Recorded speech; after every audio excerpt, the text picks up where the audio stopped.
सुप्रभात। आज गीतिका जो है, गीतिका का 16वां पाठ जो साथी हाथ बढ़ाना वो गीत है, जिसमें साहिर लुधियानवी ने जो गीतकार है वो लिखे साथी हाथ बढ़ाना, यानी हम सब एकता की ताकत के बारे में इस गीत में पढ़ा कि हम लोग मिलजुल करके एक दूसरे को सहयोग करके हम लोग कितना आगे बढ़ सकते हैं। इस गीत के माध्यम से, साथी हाथ बढ़ाना के माध्यम से हम सबको ये गीतकार बताए। आइए इस पाठ का प्रश्न और उत्तर बता दें इस वीडियो के माध्यम से। तो सबसे पहले मौखिक प्रश्न है। मौखिक प्रश्न जो क है, निम्नलिखित प्रश्नों के उत्तर दीजिए। निम्नलिखित प्रश्नों के उत्तर दीजिए। तो उसमें पहला प्रश्न है, साथी से क्या मिलकर उठाने को कहा जा रहा है? साथी से क्या मिलकर उठाने को कहा जा रहा है? तो बोझ उठाने को कहा जा रहा है, यानी कोई भी बोझ हो तो उसको यदि हम लोग मिल जाते हैं, एक साथ मिल जाते हैं, साथी मिल करके उसको उठाते हैं तो वो आसान पड़ जाता है, वो बोझ आसान पड़ जाता है, आसानी से हम लोग उसको कर सकते हैं। दूसरा प्रश्न है, साथी हाथ बढ़ाना गीत में गीतकार ने किसे फौलादी बताया है? फिर से इस प्रश्न को सुनिए। साथी हाथ बढ़ाना गीत में गीतकार ने किसे फौलादी बताया है? तो उसमें फौलादी बताया है सीना को और बाहें को, यानी बाहें और सीना को फौलादी बताया है गीतकार ने इस गीत में। तीसरा प्रश्न है, साथी हाथ बढ़ाना गीत में गीतकार कहाँ राहें पैदा करना चाहता है, यानी कहाँ पर रास्ता पैदा करना चाहता है? साथी हाथ बढ़ाना गीत में गीतकार कहाँ राहें पैदा करना चाहता है? तो इसका उत्तर होगा कि चट्टानों में भी। चट्टानों में गीतकार ने बताया कि चट्टानों पर भी हम लोग राहें पैदा कर सकते हैं, करना चाहता है। चौथा प्रश्न है, गीतकार ने अपने और साथी के दुख सुख को कैसा बताया है? गीतकार ने अपने और साथी के दुख सुख को कैसा बताया है? तो उसने, गीतकार ने इस गीत के माध्यम से हम सबको यही बताया कि दुख और सुख दोनों हमारे साथी हैं, यानी दोनों हम लोग साथ में उसको निभाते हैं। ये नहीं कि दुख हमेशा रहेगा, सुख हमेशा रहेगा, ये नहीं। दुख और सुख दोनों को साथी बताया है गीतकार ने। उसके बाद ग प्रश्न है, निम्नलिखित प्रश्नों के उत्तर लिखिए। इसको आप लोग पेयर में बना लीजिएगा। लिखित प्रश्न है, इसको आप लोग पेयर में बनाइएगा। तो उसमें पहला प्रश्न है, गीत में मिलकर बोझ उठाने की बात क्यों कही गई है? गीत में मिलकर बोझ उठाने की बात क्यों कही गई है?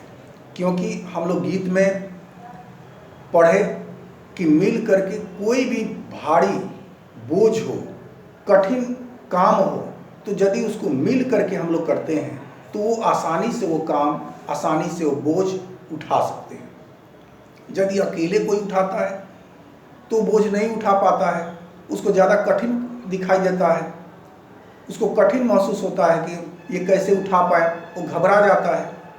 लेकिन यदि हम लोग उसको मिल करके काम करते हैं, मिल करके उसको उठाते हैं, सहयोग करते हैं, तो बहुत आसान पड़ जाता है। इसलिए गीत में गीतकार ने मिल करके बोझ उठाने की बात कही है। दूसरा प्रश्न है, मेहनत करने वाले मिलकर कदम बढ़ाएं तो क्या कर सकते हैं?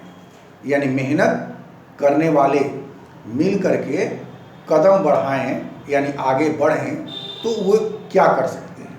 तो यदि मेहनत करने वाले मिल करके कदम को बढ़ाएं तो वो अपने लक्ष्य को प्राप्त कर सकते हैं, वो अपने किस्मत की रेखा बदल सकते हैं। बहुत सारे लोग कहते हैं कि अरे भाई हमारे भाग्य में नहीं है। अरे भाई, मेहनत करोगे उसके तरफ मेहनत करोगे, उस कार्य की तरफ मेहनत करोगे, तब जाकर के आपको लक्ष्य की प्राप्ति होगी। आप अपने लक्ष्य को पा सकते हैं, मेहनत नहीं कीजिएगा तो वो लक्ष्य आपको तक नहीं पहुंच सकते।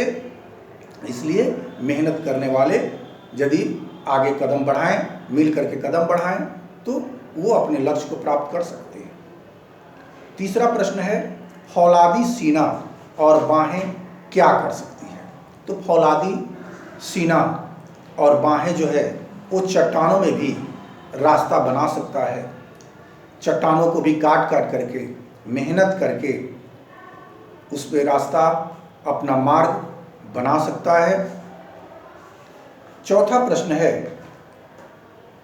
साथी हाथ बढ़ाना गीत में गीतकार साथी से अपनापन कैसे दर्शा रहे हैं?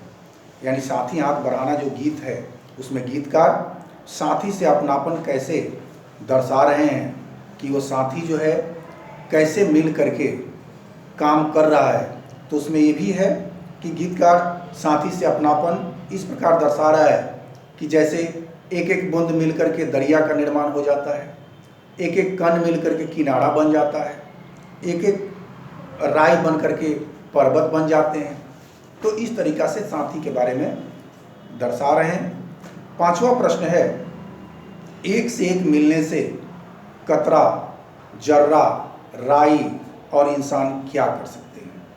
तो कतरा यानी बूंद, एक एक बूंद मिल करके दरिया बन गई, एक एक कण मिल करके किनारा का निर्माण हो गया, राय मिल करके जो है वो पर्वत बन जाता है, और इंसान मिल करके अपने भाग्य, अपने किस्मत को वश में कर लेता है। तो ये हुआ ग जो प्रश्न है, ग का जो 5 प्रश्न है उसका उत्तर हुआ। उसके बाद च प्रश्न है। च प्रश्न को आप लोग पेंसिल से किताब में भर लीजिए। सही उत्तर पर सही का निशान लगाना है। पहला प्रश्न है, हाथ बढ़ाने को किससे कहा जा रहा है? तो इसमें 2 विकल्प दिए हुए हैं। हाथ बढ़ाने को किससे कहा जा रहा है? तो इसमें 2 विकल्प दिया हुआ है। पहला विकल्प है हाथी से और दूसरा विकल्प है साथी से।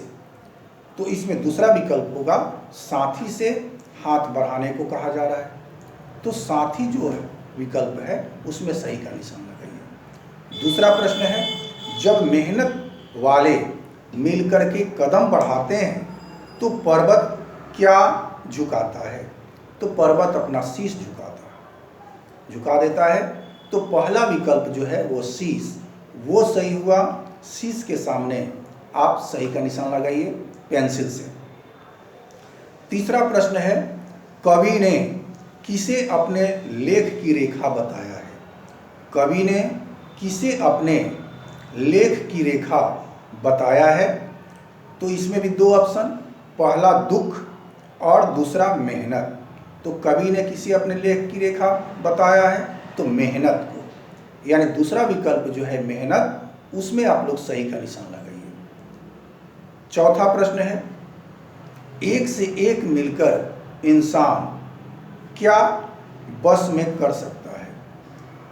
फिर से सुनिए प्रश्न को, एक से एक मिलकर इंसान क्या बस में कर सकता है? तो इसमें भी 2 ऑप्शन है, 2 विकल्प है। पहला किस्मत और दूसरा इमारत। तो पहला जो किस्मत है उसमें सही का निशान लगाइए, इसमें इमारत में नहीं होगी। तो इसमें 2 विकल्प जो है, पहला विकल्प किस्मत, उसमें सही का निशान लगाइए।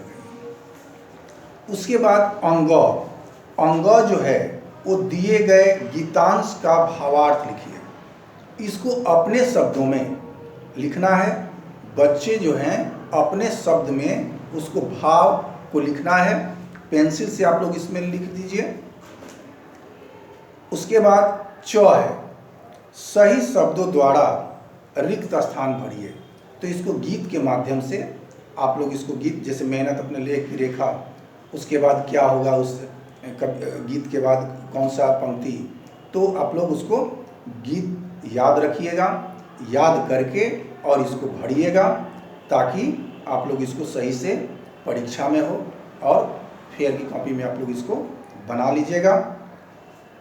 तो धन्यवाद। इस वीडियो में इतना ही।